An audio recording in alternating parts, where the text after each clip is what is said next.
le 30 novembre et comme toutes les fins de mois, on se retrouve pour notre rendez-vous mensuel où je partage avec toi mes performances sur les marchés FX. Alors l'année 2023 a personnellement été une année compliquée pour moi. Comme tu sais, le mois d'octobre a été mon deuxième pire mois de l'année de 2023, qui est quelque chose qui n'est pas commun, mais quelque chose qui arrive.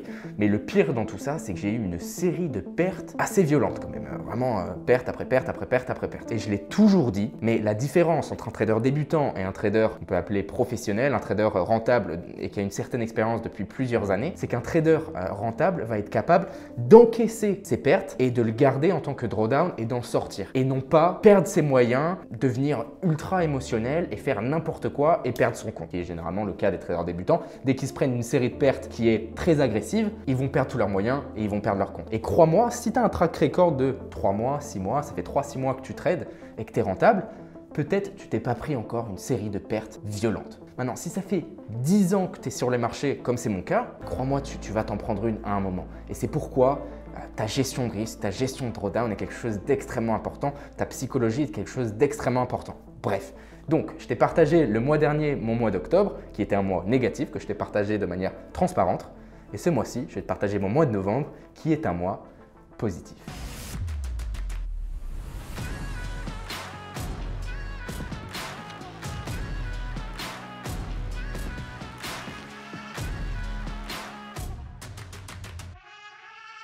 Alors, juste après mon mois d'octobre et ma série de pertes, j'ai commencé le mois de novembre donc en drawdown, donc avec des risques qui étaient réduits. Et j'ai commencé mon mois de novembre avec une continuation de série de pertes. Et en fait, allons voir tout de suite finalement mes performances de novembre. Donc là, tu peux les voir. Et donc, comme tu peux voir, j'ai pris un total de 9 positions sur le mois de novembre. Et tu peux voir que les 4 premières étaient encore des pertes. Donc, je venais de me faire manger pendant octobre. Je commence novembre, les 4 premiers trades, les 4 ils passent pas. Bon, ok. Et tu peux voir que finalement, c'est 2 positions à la suite qui ont littéralement tout rattrapé, qui m'ont fait passer dans le vert, puis une petite perte, enfin une petite perte en fait qui est à 0,5 parce que mon risque était réduit à 0,5 et puis de nouveau un gain pour terminer le mois. Donc j'ai aussi un trade qui est en cours, qui est un trade sur KiwiCAD qui tourne à 0,4, 0,5. Donc bref, un total de 5 trades perdants, seulement 3 trades gagnants, mais des trades gagnants importants. Surtout que je le rappelle, j'avais des risques qui étaient réduits. Donc si mes risques étaient pleins, ça aurait été vraiment des gros trades. Mais de la même manière, si mes risques étaient pleins, les pertes, mon drawdown aurait été beaucoup plus agressif qu'il ne l'a été. Donc ça fait partie du jeu.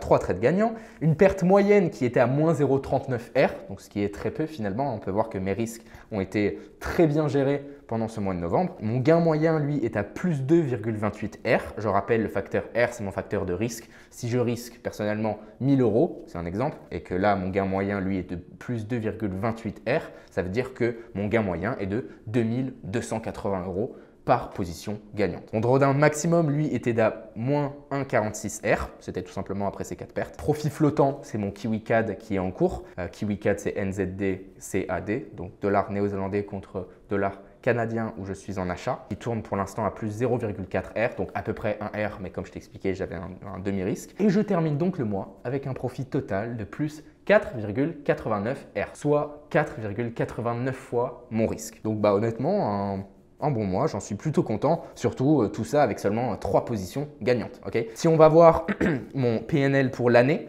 tu peux retourner voir la vidéo d'octobre, tu peux même la mettre dans un nouvel onglet si tu veux pour aller comparer, mais tu peux voir qu'en fait j'étais à peu près ici, de toute façon c'est simple à voir, 1, 2, 3, 4, voilà. Donc octobre c'est terminé ici. Tu peux voir. Donc j'étais en petite correction. Novembre a commencé, j'ai continué ma correction à la baisse, perte, perte, perte, perte, perte. Et tu vois qu'avec seulement 3 gains, j'ai pu de nouveau passer sur un nouveau all-time high sur mes comptes FX. Donc écoute, toujours bien, et c'est ce que je te disais le mois dernier, même si j'avais un peu les boules. Quand je te partage des pertes, c'est évidemment pas quelque chose qui me fait plaisir, mais je te disais que le plus important, c'est de garder une tendance qui est haussière dans l'année. Évidemment que je vais avoir des périodes de drawdown. Et comme tu peux le voir là en termes de trade, tu peux le voir ici, ma période de drawdown. Perte, perte, perte, perte, perte, un gain. Perte, perte, perte, perte, perte, perte, perte, perte. Ah, frère, tu peux imaginer. Et tu peux surtout imaginer le nombre de traders qui auraient paniqué, le nombre de traders qui auraient fait une boulette, qui auraient fait n'importe quoi, qui auraient abandonné, qui auraient changé de stratégie, qui auraient fait ci, qui auraient fait ça. Pendant cette série-là, parce que c'est vrai qu'à un moment donné, tu te dis, mais attends, c'est pas possible. Toute action que je prends sur les marchés, le marché va littéralement à l'inverse. Mais non, comme je te dis, il faut juste savoir ce qu'on fait déjà, avoir une stratégie qui est rentable, premièrement, avoir l'expérience, être psychologiquement fort, avoir aussi une stratégie de drawdown. Je t'avais d'ailleurs fait une vidéo sur comment sortir d'un drawdown que je t'invite à aller checker, qui s'affiche juste ici. Donc ouais, voilà un mois de novembre dont je suis assez fier et encore une fois, toujours content de te montrer les côtés négatifs, les côtés difficiles. Je pense même, s'il faut, ça se voit à ma tête en fait. Dans la vidéo précédente, peut-être que tu vois à ma tête que je suis un peu plus dépité. Et puis là, à l'inverse. Donc bref, j'espère que avec ces vidéos, tu peux voir aussi le côté psychologique du trading. Sur ce, comme d'habitude, allons étudier finalement les trades que j'ai pu prendre. Et finalement, c'est, je vais dire 3, mais plutôt ces 2 fameux trades qui m'ont permis de remonter de ce drawdown et voir justement les raisons qui m'ont poussé à prendre ces positions, comment j'ai géré mes risques, comment j'ai aussi géré ma psychologie. Donc sur ce, allons voir ça tout de suite.